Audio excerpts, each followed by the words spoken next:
역대상 24장 말씀입니다.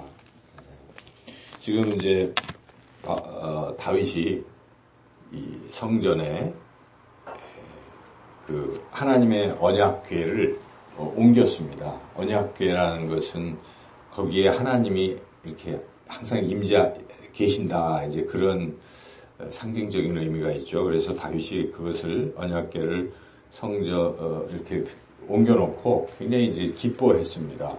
왜냐하면 이제 하나님이 함께 하신다 하는 그런 의미 아니겠어요? 언약궤를 옮겨놨으니까. 그래서 굉장히 기쁘고, 그래서 앞으로도 계속해서 하나님을 잘 이제 섬겨야지, 하나님이 계신 곳에서 하나님께 잘 예배드려야지 하는 마음을 가지고 어떻게 예배를 잘 드릴 수 있을까, 이 생각을 하면서 준비를 해나갑니다.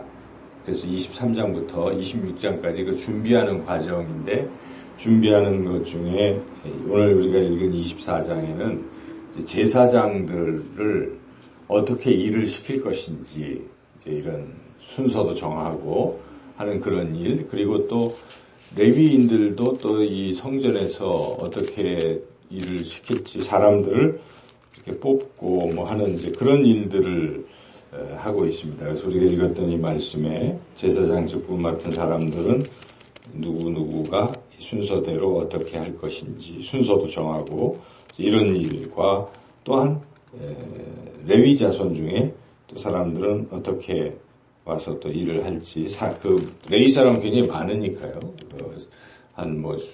많은 사람들 가운데 이제 뽑아야 되니까 그것을 이제 정했다 하는 이제 그런 것이죠.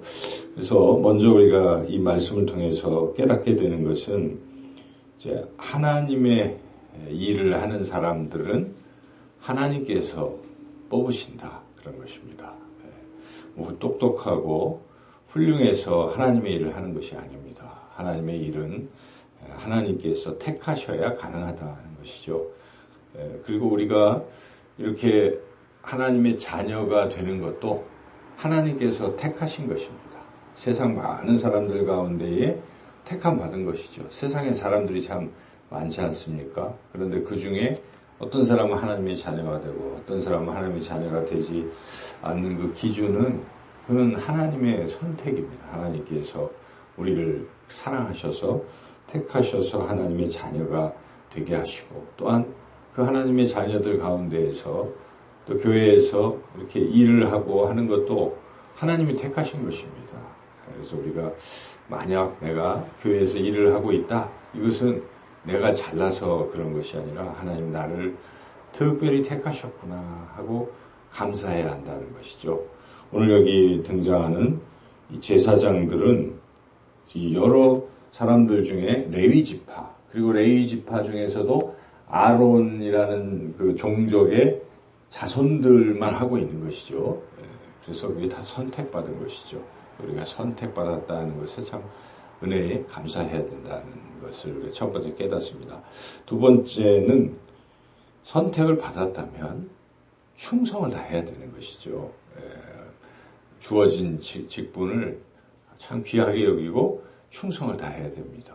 교회에서 하나님이 이렇게 직분을 맡겨주셨는데 그 맡겨진 직분을 소홀히 여기고 한다면 그것도 안 되는 것이죠. 그 얘기가 오늘 말씀에 이 나답과 아비후가 2절에 보면은 어떻게 됐습니까? 죽었다, 이렇게 돼 있잖아요.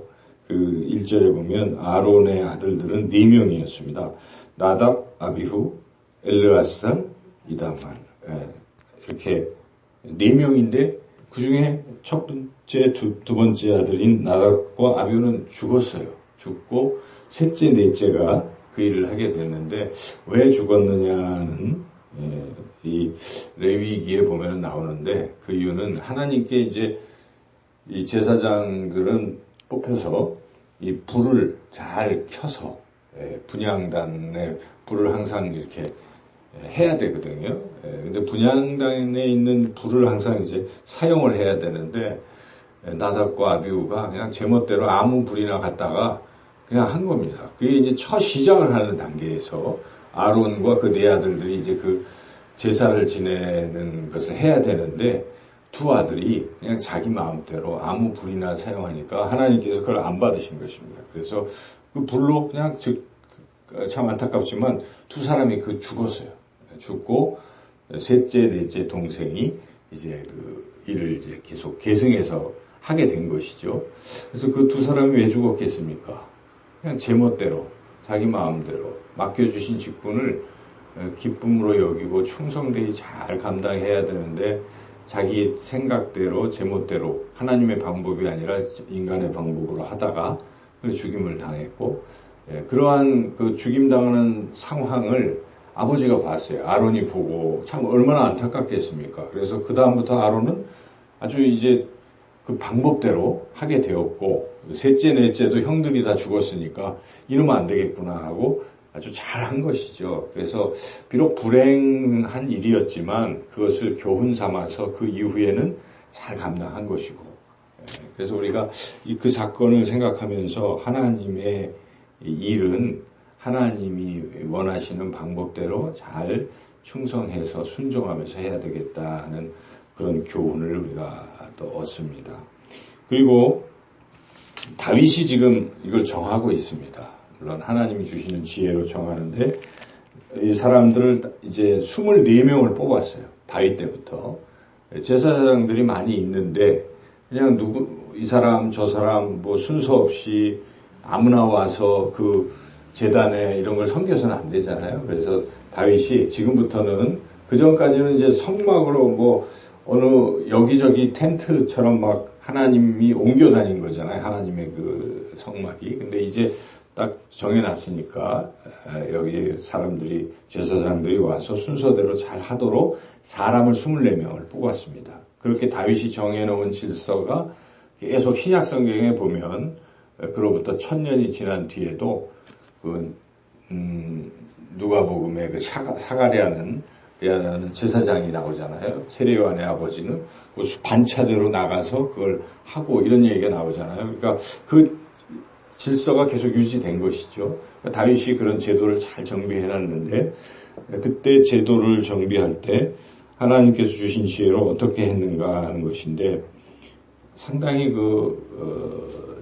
공평하게 했다 하는 것이죠. 그래서 여기 보면 이 두 아들이 남았잖아요. 아론의 엘르아살과 이다말 두 아들이 후손들을 보니까 엘르아살의 자손이 훨씬 더 많았어요. 사절에 보면 이다말의 자손보다 많으니까 24명을 어떻게 나눴냐면 엘르아살은 사람이 많으니까 16명. 그리고 이다말은 몇 명이죠? 8명.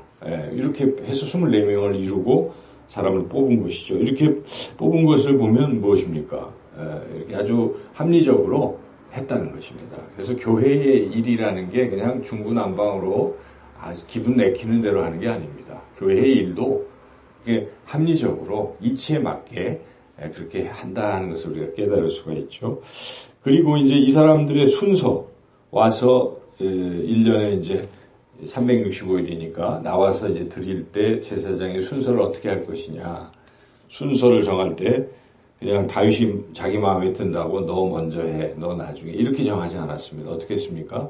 하나님의 방법으로 정했습니다. 하나님의 방법이라는 것은 인간이 모르는 것이죠. 누가 먼저 할지 그 방법을 여기에 제비 뽑기로 했다는 것이죠. 5절에 보면 이에 제비 뽑아 피차에 차등 없이 나누었다. 그러니까 이게 차등 없다는 것은 누구를 특별히 편애하고 이러는 게 아니에요. 다윗이 저 사람 내 마음에 들어 이렇게 하는 게 아니라 제비를 뽑아서 뽑힌 대로 일을 이렇게 하도록 아주 교회의 일이라는 것이 그런 어떤 편견과 이렇게 해서는 안 되는 것입니다. 아주 공평하게 투명하게 그렇게 교회 일이 진행돼야 한다는 것을 우리가 깨닫습니다. 그래서 그 순서에 따라서 이렇게 사람들이 뽑히고 또 제비 뽑혀서 그렇게 일을 했다는 것이 쭉 나오고 이 제사장들만 그런 것이 아니라 레위 자손들도 이제 뽑은 다음에 그들의 일을 하는 이제 뽑을 때 누구를 뽑느냐 이것도 하나님이 뽑으시는 거니까 역시 선택되었다. 제비를 뽑았다. 31절 같이 한번 읽어보겠습니다. 이 여러 사람도 다윗 왕과 사독과 아히멜렉과 제사장과 레위 우두머리 앞에서 그들의 형제 아론 자손처럼 제비 뽑혔으니 장자의 가문과 막내 동생의 가문이 다름이 없더라. 장자의 가문이라고 그렇게 하는 게 아니라 역시 제비를 뽑아서 했다. 그러니까 오늘 이 말씀을 통해서 우리가 깨달을 수 있는 교훈을 다시 한번 정리해 본다면, 하나님의 자녀가 된다는 것은 하나님의 선택이다 하는 사실. 우리 얼마나 감사합니까? 나 같은 자도 하나님의 자녀가 돼. 하나님의 은혜로. 두 번째는 또 하나님의 자녀들이 하나님의 일을 또 감당하게 되는 것입니다. 그래서 그것을 교회에서는 직분이라고 하는 것인데, 직분을 맡는 것도 하나님이 그렇게 선택하신 부분이다 하는 것. 그리고 이 직분을 맡았을 때 우리의 자세는 그저 하나님이 말씀하시는 대로만 겸손하게 순종하면 되는 것이죠. 다른 불을 자기 마음대로 갖다가 들이다가 죽었던 나답과 아비와 같이 하면 안 되고, 그죠? 있는 대로, 규례대로, 말씀대로 그렇게 순종하고 감당을 해야 되겠다 하는 그런 것입니다. 그리고 또 교회에서의 어떤 일도 그냥 혼란하고 무질서하고 제멋대로가 아니고 여기에 이치적으로, 합리적으로, 그리고 질서대로 투명하게, 공평하게 일을 해야 된다 하는 이런 원칙들을 우리가 잘 새겨서 주님의 자녀된 은혜 속에 또 주님의 직분 맡은 자로서 더욱더 순종하고 그렇게 열심히 감당해서 하나님께 영광을 돌리고 또 삶에서도 큰 기쁨을 누리는 그러한 우리 모두가 되기를 주님의 이름으로 축원합니다.